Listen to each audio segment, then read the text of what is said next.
I'm making this video today for you to show you the rods and the reels that I'm going to be using here in 2016. A lot of the stuff you're already familiar with, but I wanted to go over some of the new changes that I've done here for this season in particular. I'm probably going to stick with it for the majority of the season.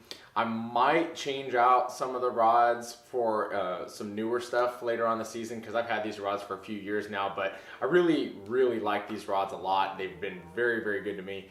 And in my last video, you guys saw that I was selling off a couple of my rods because I'm going with a little bit of a simpler system this season. So I wanted to just show you guys what I'm going with this season: rods, reels, and line, and what I'm going to be using them for. So the first rod I'm going to show you guys is my Pal Endurance 723. This is a medium heavy, extra fast, 7-foot 2-inch rod. It's paired with a Team Lose Light speed spool. It has 14-pound fluorocarbon Seaguar Braze X. I normally use 12-pound, but with fluorocarbons you can get away with using a little bit higher pound test rating because they're rated about the same for a thinner gauge line that they actually are. I also have a brush hog on here. This just kind of is to show you guys that I normally use Texas rigs on this rod. This is actually probably my #1 go-to rod that I use while I'm bass fishing. I never ever leave my house without bringing this rod with me. It's a very universal rod. The next rod I'm going to show you guys is my Pal Endurance 714. This is a heavy extra fast action 7-foot 1-inch. This is also paired with the same Team Lose Light speed spool, and this one has the 17-pound version of the same Seaguar Braze X. Same thing that I would normally use 15 or 14 for this particular rod, but I can get away with using 17 because of the gauge of the wire.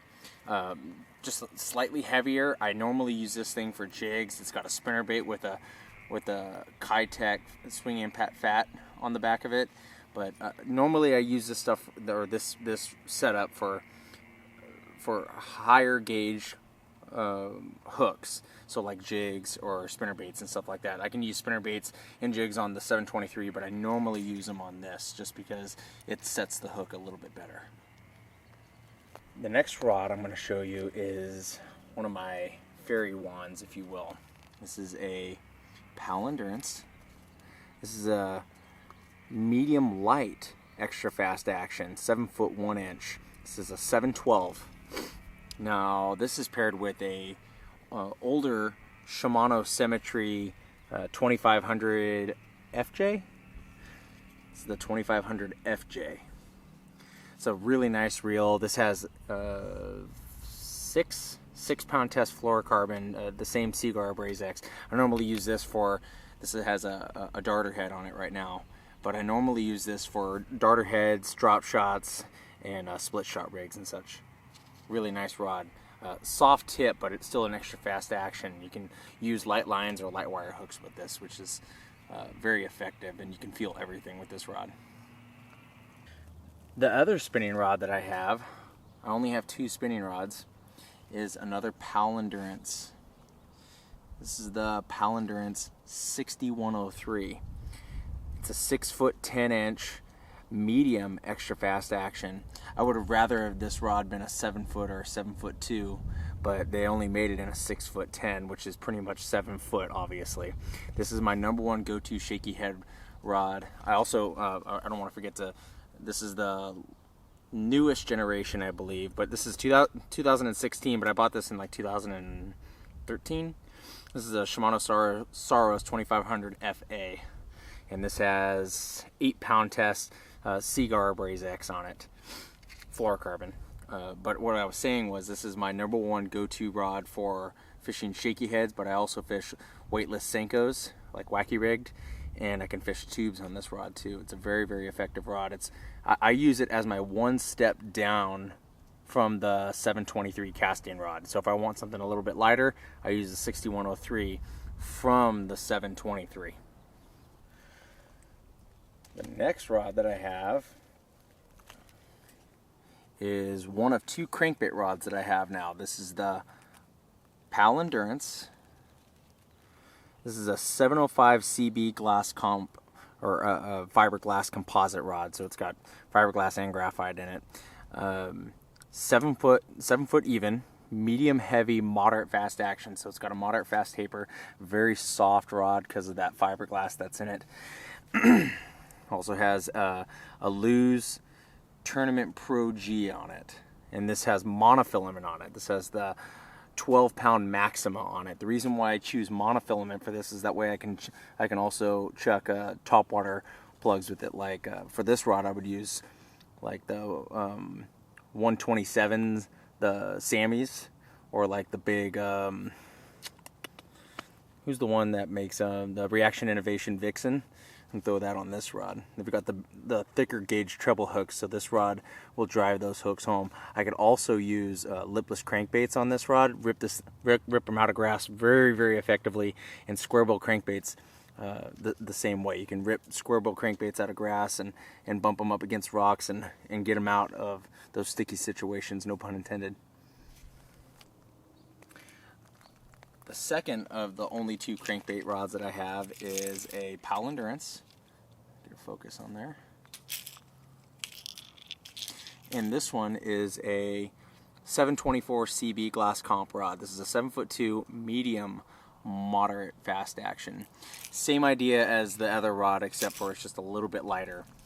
This is paired with the same exact rod as the other one. This is the Lew's Tournament Pro G, 6.8 to 1 gear ratio. And this one has 10-pound monofilament on it, Maxima moss green.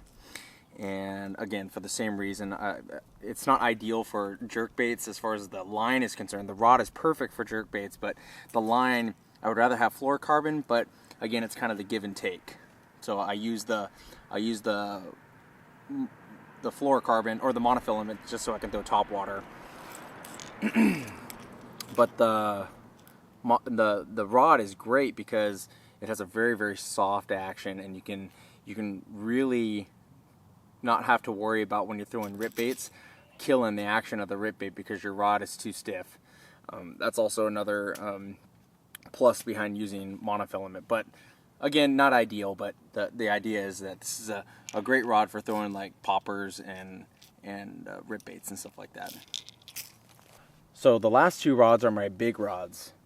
This is my Pal Endurance.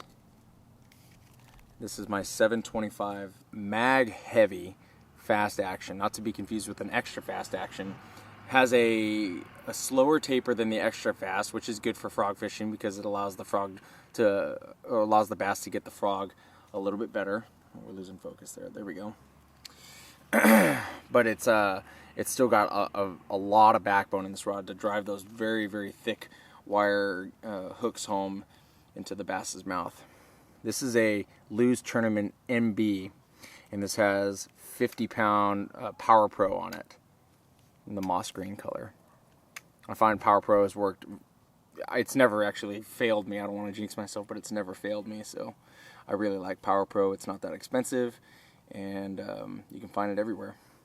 But you can also use this rod if you were so inclined to use it for flipping and stuff like that. The shorter length might hurt you a little bit, but still a great rod, and it is relatively universal. So the last rod I'm going to show you guys, but certainly not least, is the big stick. This is the Pal Endurance 775. It's 7 foot 7 inches, medium heavy, extra fast action. Don't be confused with the medium heavy because this is a medium heavy for a flipping rod. This is a very, very stout rod. It's rated all the way to 1.5 ounces, and it's paired with the same Tournament MB by Lew's. It doesn't have a line on it yet because I haven't used it this season, but I'll put the 65-pound Power Pro on it.